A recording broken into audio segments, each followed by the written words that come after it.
Assalamu alaikum wa rahmatullah. With the greetings of Islam, I greet you. Peace be upon you all. Today we're going to explore some of the frequently asked questions about Islam.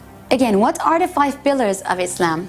These are the framework of the Muslim life: faith, prayer, concern for the needy, self-purification, and the pilgrimage to Mecca for those who are able. Let's explore them one by one. Number 1, faith.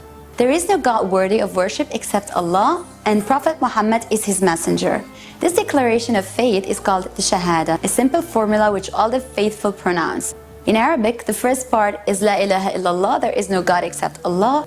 Ilaha, God, can refer to anything which we may be tempted to put in place of God, wealth, power, and the like.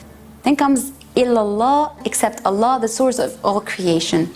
The second part of the Shahada is Muhammadun Rasulullah, Muhammad is the messenger of Allah. A message of guidance has come through a man like ourselves. Number 2 is a prayer, or salah in Arabic. Salah is the name for the obligatory prayers which are performed 5 times a day and are a direct link between the worshipper and God. There is no hierarchical authority in Islam and no priests, so the prayers are led by any learned person who knows the Quran, chosen by the congregation.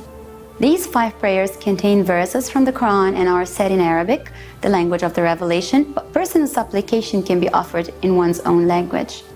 Prayers are said at dawn, noon, mid-afternoon, sunset, and nightfall, and thus determine the rhythm of the entire day. Although it is preferable to worship together in a mosque, a Muslim may pray almost anywhere, such as in fields, offices, factories, and universities. Visitors to the Muslim world are struck by the centrality of prayers in daily life. Number 3 is the zakah. One of the most important principles of Islam is that all things belong to God, and that wealth is therefore held by human beings in trust. The word zakah means both purification and growth. Our possessions are purified by setting aside a proportion for those in need. This cutting back balances and encourages new growth. For most purposes, the zakah involves the payment each year of 2.5% of one's capital. In addition to the required zakah, Muslims are encouraged to give charity, and this is called sadaqah. It is preferred to give charity in secret so that the person can ensure that his intention is not for fame or to be known as a charitable or philanthropic person. Although sadaqah can be translated as voluntary charity, it has a wider meaning. It includes all kindness towards others. For example, the Prophet said, even meeting your brother with a cheerful face is charity. Also, the Prophet said, charity is a necessity for every Muslim. He was asked, what if a person has nothing?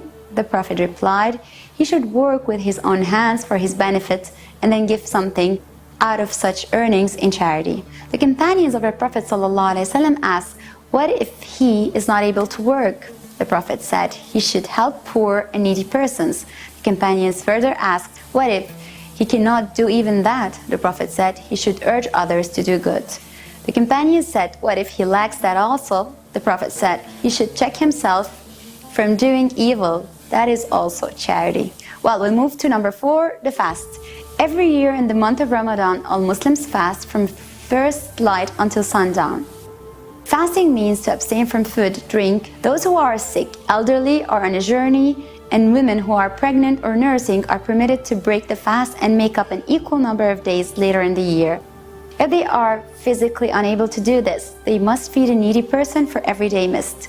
Children begin to fast and to observe the prayer from puberty, although many start earlier. Although the fast is most beneficial to the health, it is regarded principally as a method of self-purification. By cutting oneself off from worldly comforts, even for a short time, a fasting person gains true sympathy with those who go hungry as well as growth in one's spiritual life. Number 5 is the pilgrimage, or al-Hajj in Arabic.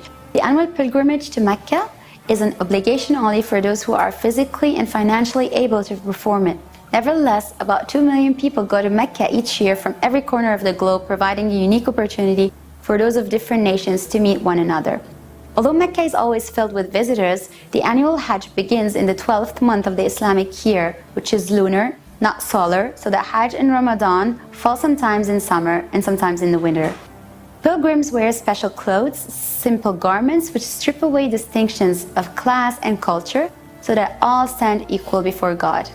The rites of the Hajj, which were originally revealed to Prophet Abraham, include circling the Kaaba 7 times and going 7 times between the mountains of Safa and Marwa, as did Hagar, wife of Prophet Abraham, during her search for water.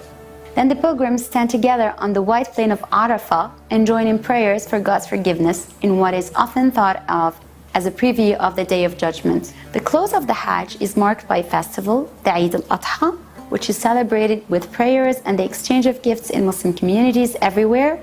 This and the Eid al-Fitr, a feast day commemorating the end of Ramadan, are the main festivals of the Muslim calendar.